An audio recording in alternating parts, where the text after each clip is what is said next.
All right, gang, let's go ahead and get started again for today. Welcome back.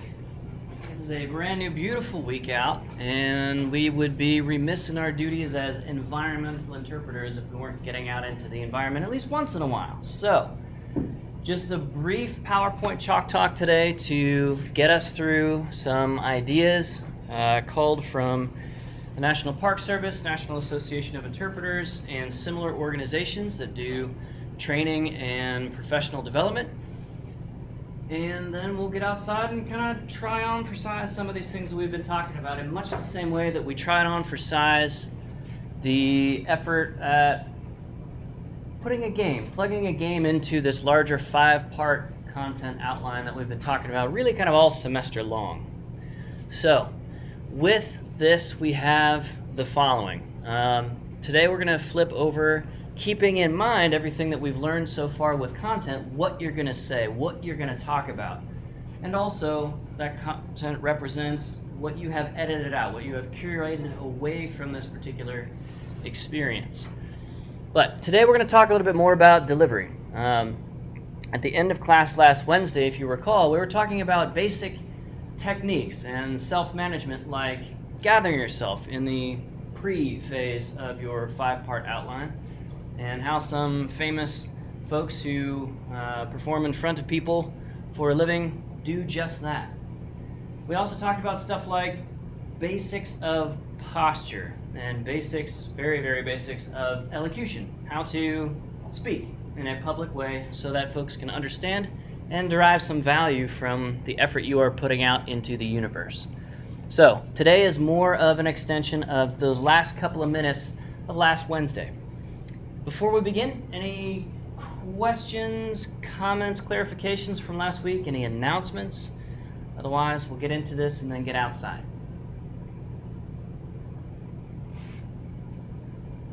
All right, cool. So we want to talk about this primarily through the lens of the mode of guided tours and walks and roving interpretation. So roving interpretation, just as a quick reminder, is when you have a bunch of folks kind of milling about a public place and seeing what's going on at that public place. And there might be exhibits, there might be skill demonstrations ongoing and so forth. And you as a roving interpreter are milling around with everybody there. Later today, if we have a little bit of time, we'll take a look at a brief video that was captured at Mount Rushmore a couple of years ago. And we'll see what roving interpretation looks like. So you're not taking a group on like a dedicated hike or anything. People are just kind of ambling around a large open area and just seeing what's going on there. If you have been to Gateway Arch, for example, the above ground portions of that, there's also sort of an underground like museum and interpretation center. That's pretty cool stuff. But when you're there, you can also just spread out a blanket on the grass and have a picnic, or take a look at any of the copious amounts of historic interpretation, for the most part cultural interpretation, going on above ground at Gateway Arch over in St. Louis. So that's what roving interpretation is usually selected for as the best technique. You have people in sort of a well-known, open, but bounded space, and you're just kind of ricocheting from one group to another, just chatting folks up, seeing if you can help answer any questions or unpack anything that they're curious about that they're encountering as they wander around that space. So roving interpretation, for those of you who are a little bit less structured, like to kind of jump into things and see how it goes, roving interpretation might be a good modality for you to gravitate towards. Guided hikes, walks, for example, that's a more structured thing, right? There's a start to the hike, there's a sequence of spots that you're going to take folks to in a fairly well-established, sometimes even rigid order. And for those of you who like a little bit more structure, you'd gravitate more towards the guided hike instead of the roving interpretation, right? Two different ways to accomplish really kind of the same thing. The content doesn't matter either way. You can talk about the same topics, you can demonstrate the same skills, you can do the same interp content across guided hikes and roving or station-based interpretation like skills demos. But the delivery is really pretty different. So again, with environmental interpretation, you can really choose the tool that's going to fit best for your style and energy level for the day, for the weather conditions, for the groups as you understand them in terms of their mobility capacity, maybe their movement restrictions, something like that, and so forth. So all this to say, none of these is better than the other. They're just different tools in the toolbox, metaphorically speaking. Okay? So with guided walks, you lead the people. This stuff is not new information, but it's nice to have it sort of relayed out. Station interp, people are led to you or they wander to you in an open, unstructured environment. And roving interp, you lead yourself to groups of people who are sort of milling about. For all of these, again, the content is functionally similar. It's presented in a different way, maybe in a specific order or out of order, sequentially or topically as it's called. But the content's functionally the same, right? The topics are going to be the same no matter what. The theme that you've carved out of the topic, that you've advanced or evolved the topic into, to be provocative, to have a perspective, to invite people in, that is a complete sentence with a subject and a predicate, hopefully an action verb, and so forth. All of that, you're still going to need that no matter what mode or style of interp you're doing. And then, of course, intro, thematic points, conclusion, and part 5 of your outline, the post-talk, the after-action, whatever.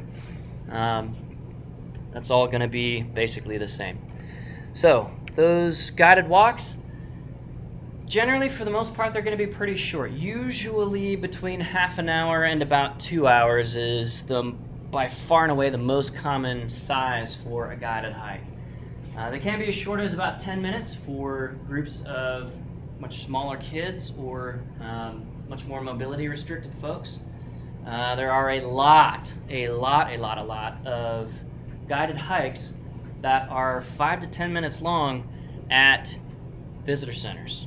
So when we go to Great Sand Dunes National Park and Preserve in Mosca, Colorado this summer for summer camp, they have an interpretive hike that is a loop around the visitor center building, and you go probably less than 1/10 of a mile. But you encounter a whole bunch of stuff. They've planted native vegetation, so it's real close, and everything is labeled, and you can kind of take it at your own speed, or you can catch any of the ranger-led hikes on that same thing that you can do yourself at various times during the day, weather permitting. And that's kind of fun. You can also, much more rarely, but certainly there's a category for this, for adventure tourism, adventure recreation, something like Outward Bound, or any of the trips led by like major conservation, like multinational not-for-profits, Nature Conservancy, something like that. Those can be days or weeks long, and you're doing things kind of all day long with lots and lots of breaks so people can rest and catch their breath and assimilate the huge amount of sensory input that you are bringing them to. They're in a new place. They're often eating a new menu that is less familiar to them. They're often in a foreign country, right? Adventure Rec takes folks all over the world, and so forth. So, a couple of principles that have been developed for guided hikes of any particular length. Plan on, logistically speaking, 2 hours per mile, which means that your hike is pretty short in terms of distance, because most of these hikes, again, between about half an hour, most commonly up to about 2 hours, but generally not often more than that. So you're planning mostly on an hour, on a mile or less, sometimes significantly less. A lot of interpretive hikes, a lot of historic interpretation guided hikes are several hundred meters or several hundred yards long, like quarter mile or less, so that you have plenty of time to stop, plenty of time to talk, and do things instead of just spending all of your time walking. Walking is really good. It's healthy. It's awesome. But it is also not the primary point of why people are there, so you don't want to plow too much of your time into movement. One obvious benefit is the audience, your participants, they're generally awake if they're on their feet and moving. If they are standing still long enough to lock their knees, they might be passing out, or you might be, like we talked about last Wednesday. The primary drawback of a guided hike, because it is auditory information transmission, beyond about 72 hours, you'd assume 10% of retention or less. Because talking at folks is a fairly passive experience for those folks. Now, you saw at the beginning of the semester how Shelton Johnson, at that guided walk at Yosemite National Park out of one of the visitor centers there, how he tried to involve people. He had people move closer. He had people answer questions. He had people laugh at jokes, kind of socially cueing people that, hey, this next part is humorous or ironic or what have you. It's a little bit more interactive, and that drives up retention just that much more. But this isn't interpretation is not the right tool for information transfer. This is about opening up everything of importance, kind of underlying or underpinning or the reason for existence for that information, for that expertise you developed or whatever. You're talking about important things. So what's the most important 10% of your half-hour hike with somebody?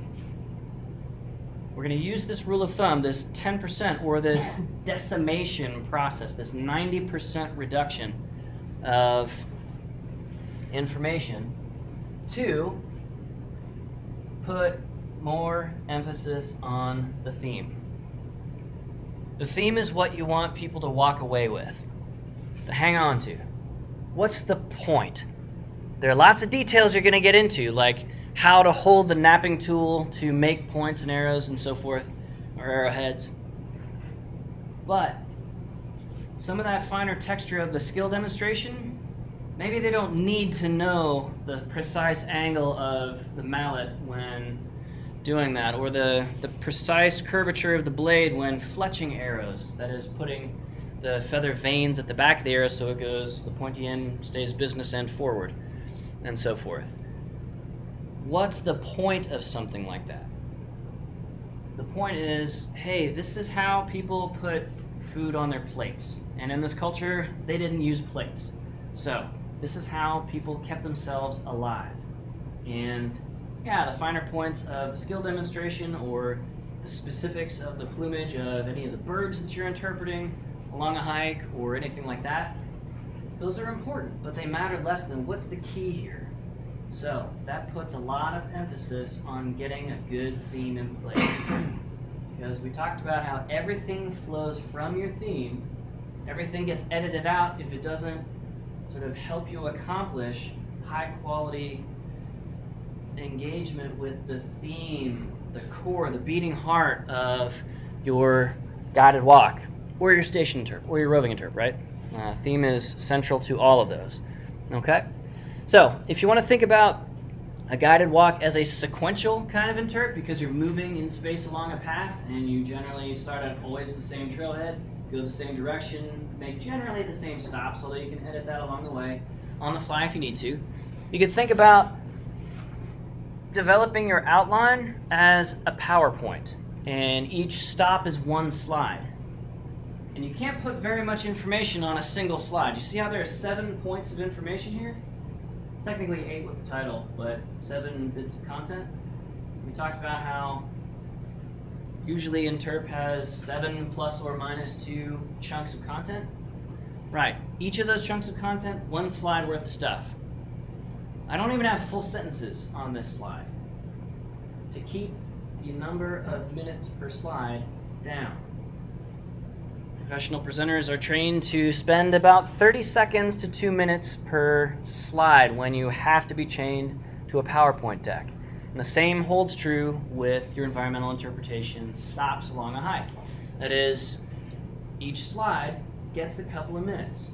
So when we talk about deploying a game as maybe one of your 7 plus or minus 2 thematic points, stops along a hike, slides in the deck, whatever, we talk about the game being a couple of minutes total, like introducing the game, playing the game for a couple of minutes, 3 to 5 minutes, and then 1 to 2 minutes for a debrief, and then on to the next spot along the hike, and so forth. So rapid iteration on strategy, short turns, short rounds, and so forth, so that people can kind of hold the point of that game, whatever theme is driving that game, in mind and not get sort of lost in the details and the mechanics of playing the game. So that translates to 3 to 7 minutes per stop. Because you're moving at 2 hours per mile, you don't have a ton of time on each of these. So, as any good Baptist preacher will tell you, it's really easy to talk for hours and hours about a subject. It is very hard to talk concisely and with high impact about a subject. Concisely meaning briefly and well concentrated. Okay? Make everything an object lesson. Have everything be concrete. Something that folks can look at. If you're talking about some high abstract concept, find a way to tie it to a rock in the path and talk about how old the rock is. And now we're talking about a sense of geologic time. But don't just talk about geologic time, anchor it to something that is concrete and real. Okay? Everything pointable. So, along the way, here are some things that we really need to do. We're going to treat these like rules in the context of this class. Once you are proficient with environmental interpretation and the subspecies of environmental interpretation or historic interp that is leading a hike, you are welcome to break these rules as long as you know that you're breaking it on purpose for a reason. So these are professional guidelines, but for us, it's more useful to think of them as rules. Okay? Stay in front. You are physically and spatially modeling your relationship and the power dynamic of the group. You are, in part, there to keep people safe and get them successfully from point A to point B on their walk. So, stay in front. Help them understand where to look at all times. Generally, not at you, but in your direction, because you are near whatever you're talking about, pointing to whatever you're talking about, so that everything is tied to something physical and manifest instead of abstract and conceptual, and they're trying to just imagine things without being able to tie it to something. Okay? For basic physical preservation of your vocal apparatus, your vocal flaps, as we were talking about on Wednesday, face the group. Sound propagates spherically away from the point of emission and decreases in audibility or sound pressure or volume level with the fourth power of the distance between you and the person. Okay? So 2, 4, 8, 16. If Mike in the last row is twice as far away as somebody in the front row here, so twice as far away, he gets 1/16 of the volume that you're getting up front. Now your brain and your ear are correct for this, so it doesn't sound like it's 16 times louder up front, but it is. Okay? Face the group. Your vocal apparatus is directional. Okay, know when to shut up. This is hopefully a slightly humorous way to remind us of last Wednesday's strong advice. We'll go as strong as saying a rule to use pauses to illustrate things, to add emphasis. Another part of knowing when to shut up is slowing your speech rate down. The cadence or tempo of your speech in interpretation needs to be slower. In exactly the same way that I'm slowing my voice down slightly versus conversational level, we all talk pretty quickly as native English speakers. I'm assuming we're all native English speakers here. But we can't assume that of all of your participants. And very commonly, somebody in your group is English as a second language, and you cannot know that just by looking at somebody one way or the other. You certainly don't want to assume. So, this is why part of our pre-game, our preparation, is to get to know your participants just a little bit. Ask some casual, friendly, opening questions. Open-ended stuff. Where are you guys coming in from? What brings you here to such and such National Wildlife Refuge today? And so on and so forth. To get a sense of what is their communication level so that you can adjust your communication level in terms of English to right there. If we're talking over people's heads, we've just wasted a ton of their time and effort and money to get to this place, to hear you for the first time, only to find that you're just talking too fast for them to be able to parse it out, and they're speaking English as a second or third language, and you're just moving a little bit faster than they're ready for. So, knowing when to shut up is two things: using silence, being okay with silence, and then also slowing down that speech tempo like we talked about last Wednesday. Another aspect of this, sort of adjacent to that, is never just talk. We don't have to fill silence. If you ask a question that you're intending for your visitors to answer, ask them the question, and then stop talking. And if it feels like it's a little weird because there's some silence, and silence feels uncomfortable, what you are doing is buying them time to think. Especially the introverts, the non-auditory or verbal processors. That is, they think of a good answer, they revise that answer down to the most efficient and correct way that they can express it, then they talk. Then they answer your question. And that takes time. It also takes time to screw up the courage to answer a question verbally in front of a mixed group of friends, acquaintances, and also typically a whole lot of strangers. As well as answering the question to someone in a position of authority, like you are going to be as the interpreter. You know a lot about this subject. You may be wearing an agency uniform as the interpreter at Crab Orchard or Giant City State Park or Yosemite National Park, something like that. And that's intimidating for a lot of people. You and I may have come into forestry or rec management or whatever with a generally positive association of park rangers. That's a very highly regarded profession, generally speaking. But not everybody sees badges and smiles about that. So we want to make sure that it is safe and comfortable for people to answer your questions, for people to engage, for people to become willing to step into whatever you're requesting of them so that things happen, that interaction happens. Never just talk to fill airtime.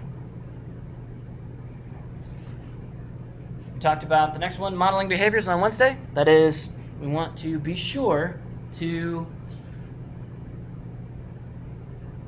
be visible in respecting the resource that you are interpreting. One of the ethical principles of interpretation that we are just now getting to the point of introducing is the so-called authority of the resource.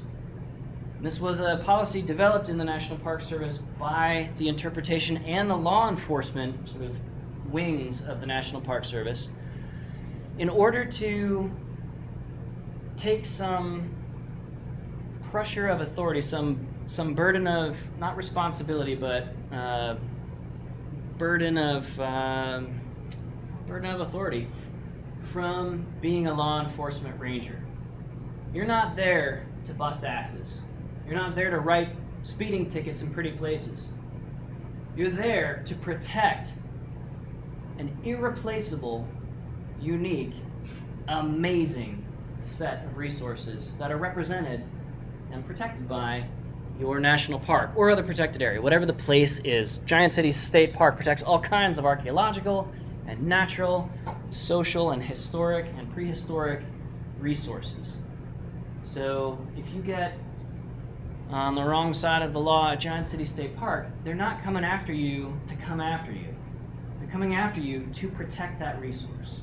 Okay? So that approach is called relying on the authority of the resource. So one way that you can communicate the authority of the resource so that you're not in an adversarial position with somebody who doesn't know how to behave safely or respectfully of the resource in just honest inexperience or ignorance, is to go out of your way to be visible in stepping around something, big pantomime or telegraphed, as it's called, steps around something that's very fragile and that the trail runs very close to.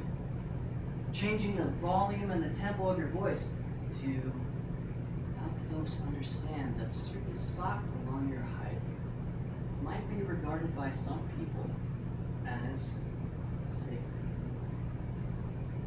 And we tend to adopt a certain suite of behaviors in places that are regarded as sacred, like a church, or a mosque, or a temple, or a tomb, or a cemetery. So you are, as the interpreter, modeling behaviors that help folks understand what to do, how to be, where do they put their hands while you're doing things.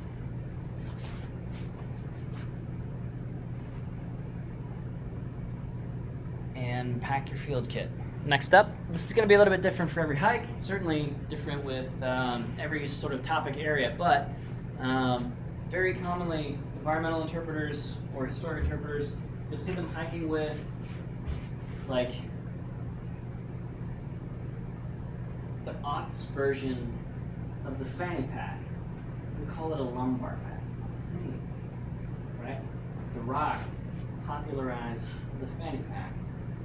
Interpreters made lumbar packs cool.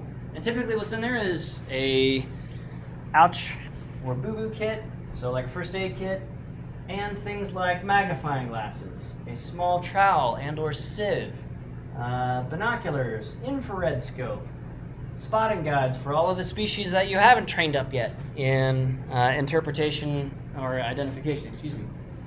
Okay? So, you don't have to be the perfect expert on everything. One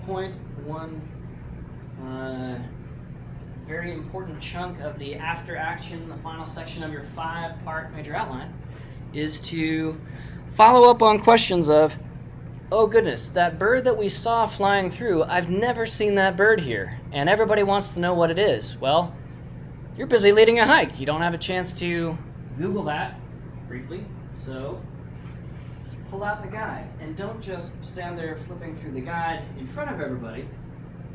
You are there to essentially hand folks into this world of curiosity and engagement with whatever your topic is. And this newfound sort of target of opportunity topic, this new and unidentified bird. So you open up the bird ID guide, maybe it's a Peterson's guide or Audubon Society, something like that.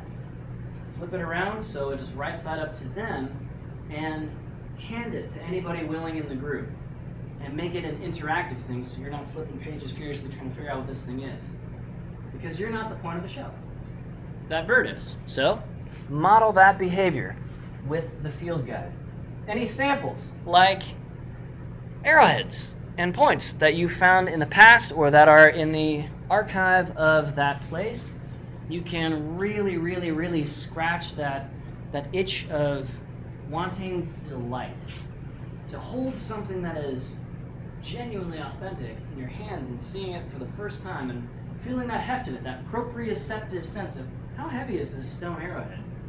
How small are the napping marks on it? Like, how much work did somebody have to put into this thing? Was this 30 seconds or was this like 30 hours of napping the single piece? I don't know what it's like until I look at it. Okay? And embrace teachable moments, play games. That's pretty obvious. We won't spend too much time on that. Another thing that we really need to do is ask important questions. And there are a bunch of different styles of questions, each that accomplish a different thing. So definitely, if you're not taking other notes, record this table here. This is very important.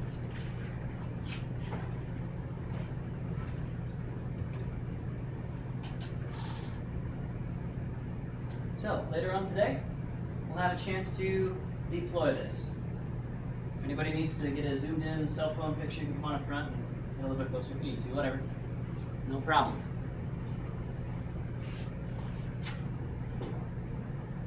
So a focusing question is where you co-locate. You move your body close to the thing that people are curious about, like you're asking about, or that you have previously scoped, or as a target of opportunity along your hike. And whether or not it is a pre-planned stop or not, stop all of the other action, wait till everybody is there and done moving and co-locating with you, and then you physically direct people's eye line and their attention to the thing. So that's a focusing question. Can everybody see this sulfur-rich yellow line in the soil. Okay. And then you wait. You step into that silence for a couple of seconds to help folks understand, oh, they're really asking me this. This interpreter cares that I see what is going on and not just running through the motions and just jamming out another thing, cashing that paycheck. Okay? We ask these questions and we physically direct because up to a third of men have some form of color blindness. So if we ask somebody, do they see this yellow line in the soil, it may just be a line in the soil. And there can be lots of lines in the soil. So physically direct people right to it. You can't just say something and trust that it is out there. We want to respect everybody's biology, right? Cool. Comparison question. Some of these questions you can deploy rhetorically, meaning you're clearly not looking for a verbalized answer, or you can ask for a verbal answer. And you might ask for a rhetoric. You might ask a rhetoric version of the question or a dialectic or dialogue looking for a verbal response version of the question on the same hike in two different versions of that hike on the same day. It just depends on the group.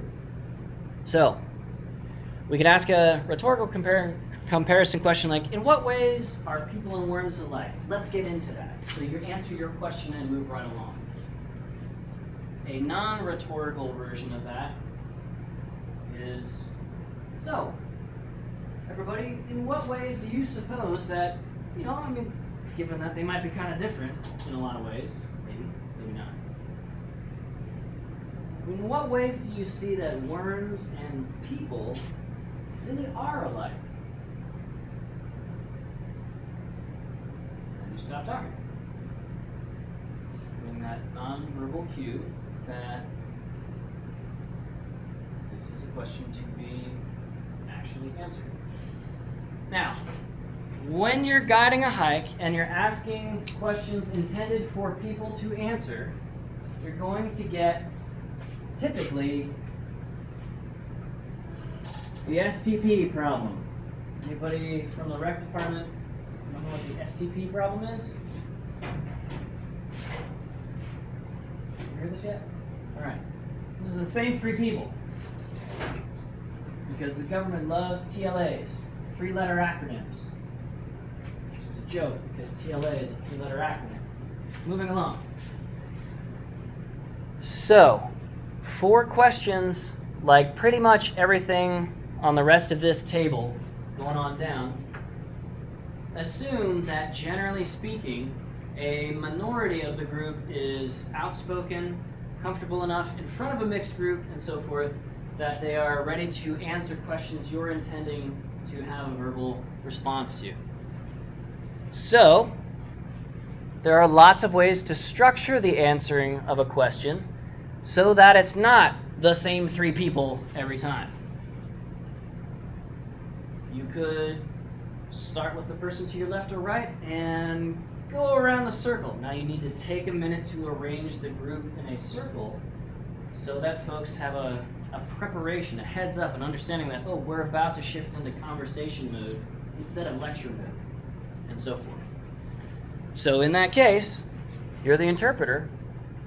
Wait till everybody's there, then arrange everybody in that circle, then pose the question, then make it safe for every person to answer the question.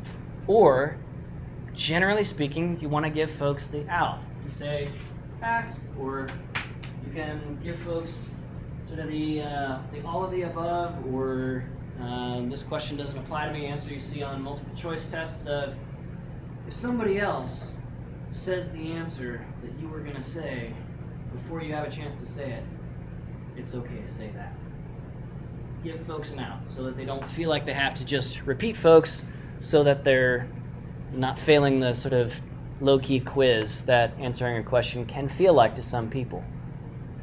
All right, so a comparison question is pretty straightforward. Everybody, including small children, should be on some level able to answer a comparison type question. as we get into some higher order questions like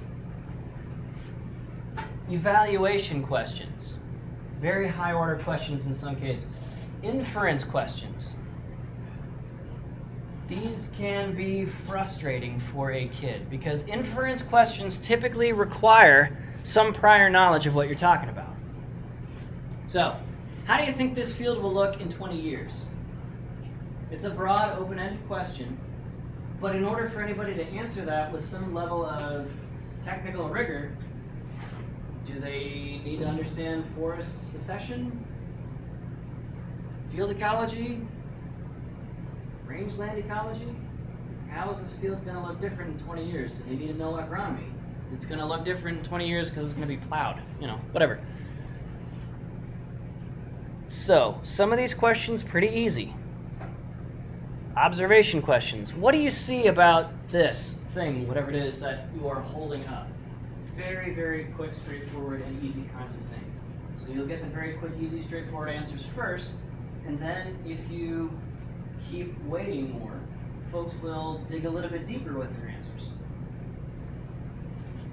Okay? So, application questions. Why might it be important to know how to make cheese? For very open-ended questions where people are mostly answering it out of their own experience instead of out of extensive prior knowledge of the thing, application is applying it to your life.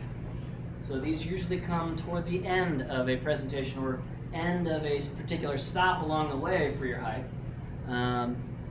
Once you've had a chance to talk about the thing and apply it kind of last, and so forth. You're going to get all kinds of answers because your participants are going to be coming from all walks of life, hopefully. Hopefully there's some meaningful diversity in the people doing the thing with you. So, application questions, be prepared for every possible answer under the sun. Be prepared for small children who haven't totally learned the social filter yet to answer in ways that might be pretty embarrassing for their parents. What are you going to do when that comes up? And so forth. So, all of these questions are very, very powerful in getting folks thinking a little bit or a lot more deeply, really wrapping their brains around the concept that you are working with at this particular stop on your hike. All right. Does everybody have this whole table? Or at least a picture of it? Cool. So far, so good. Moving on. The next slide is it's structured as a process. You get to pick where you are on this spectrum. So it's more of a spectrum than a process. And you can move left or right on this scale, even within a single hike. Maybe you start off kind of lecture-y, and by the end, sorry, I'll get out of the way. Sorry. By the end, it's much more freewheeling. You've built a bit of rapport and interactivity and sense of safety, and your participants feel seen and so forth, and they're ready to fully engage. So by the end of the hike, folks are talking back with you. Maybe they are, joking with you, and it's a very interactive, spontaneous feeling thing. That's good.